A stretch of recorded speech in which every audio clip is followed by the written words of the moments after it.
Hello again, friends. It's your old pal, art teacher Mike, and I'm looking through a stack of characters that I created.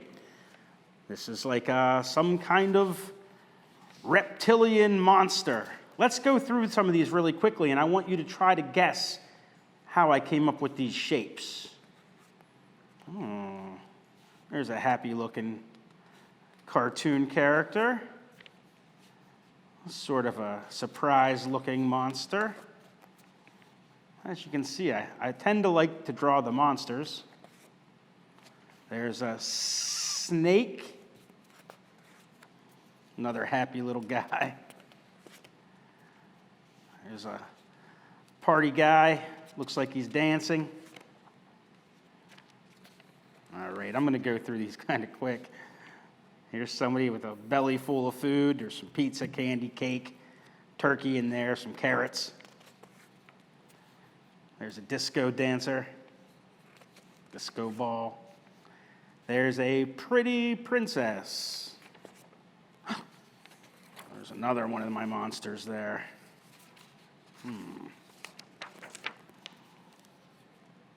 Some kind of undersea mer creature.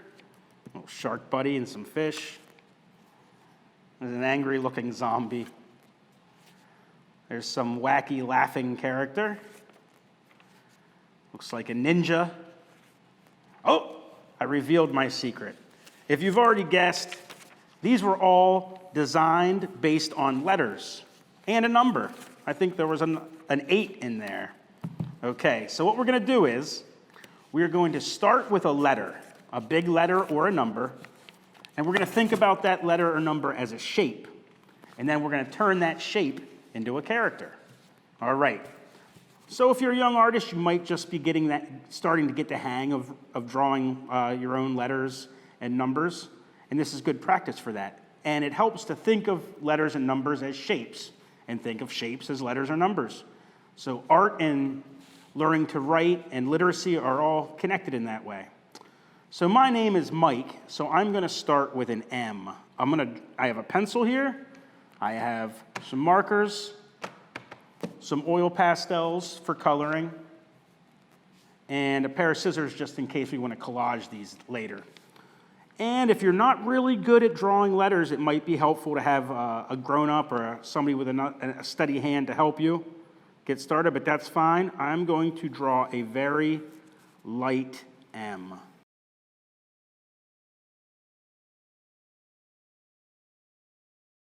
All right, now the fun part. What can we turn this into? Well, you can turn almost any shape imaginable into a character just by putting some eyes on it. So let's put some eyes up here. All right, I'll put some bumps there.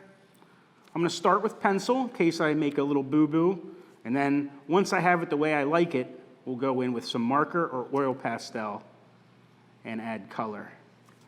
So, all right, already it's got eyes.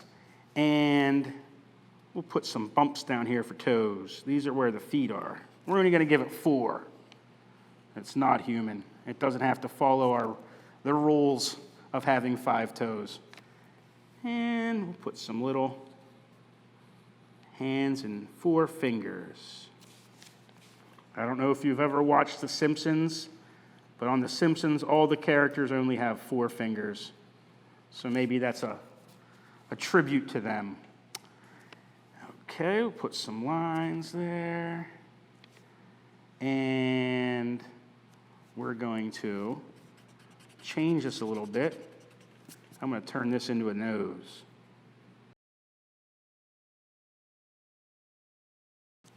Put some teeth there. And now, I like what I've got so far. I'm going to go over it with some marker. I'm going to work a little quicker than I normally would, just so you can get through this video without having to watch me color in every inch of this paper slowly.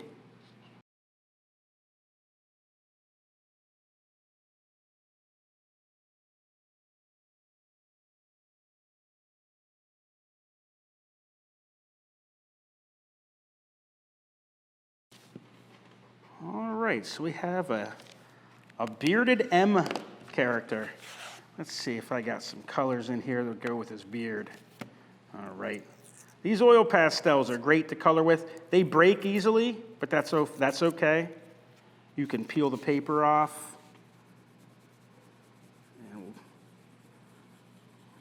When you're adding oil pastel, it's okay to put the pastel or the crayon, whatever you're using, over the marker, but don't try to put marker over the oil pastel.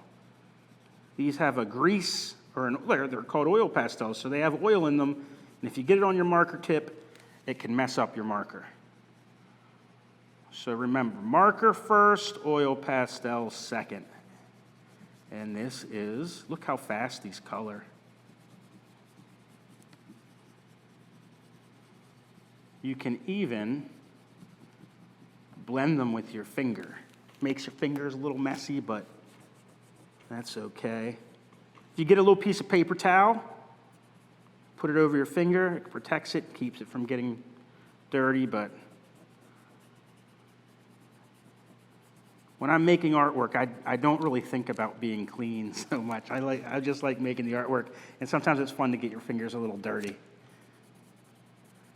All right, yeah, it's got a beard. And we'll switch to marker. I just don't want to drag my marker through my oil pastel. Here, we'll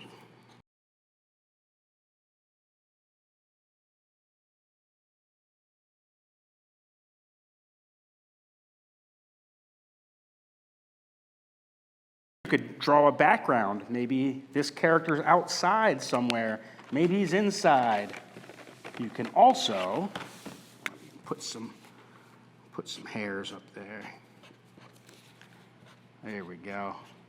Oh, and some ears. We'll put some ears over here so you can hear. You can barely even see that M that we started with, but it's there. And if you're learning your alphabet and learning how to write all the letters, just remember, every shape that you need to know to be a good artist and to draw are all there in the alphabet. There's curvy shapes, there's bumpy shapes, there's zigzaggy shapes. So if you're a good writer, that can transfer to art, and if you're a good artist, that can transfer to writing. I think what I can do is to make this even more of a mixed media project is I'm going to grab a piece of paper here. We'll go with pink. And get that out of the way. I'm going to just trim off the jagged edge. All right, and what I'll do is I'm going to cut this guy out and collage him on there. And you can get really fussy and get right on the edge, but you don't have to. You can leave a little bit of the white paper showing, which is what I'm going to do. There. Now that's a mixed media cartoon drawing, cartoon character based on the letter M. You could go through the whole alphabet and make one. Maybe you could do the letters of your name. Like I could do an I and a K and an E for Mike. And you can sort of like try to spell words. This would spell me, an M and an E. Let's see. You get the idea, right? Have fun with them. I'm going to spend some time later coloring these in. You know, an extra challenge is you could do each letter and then try to think of a word that starts with that letter, like S for snake. So there's a lot of possibilities with this. All right. Have fun, and I'll see you next time.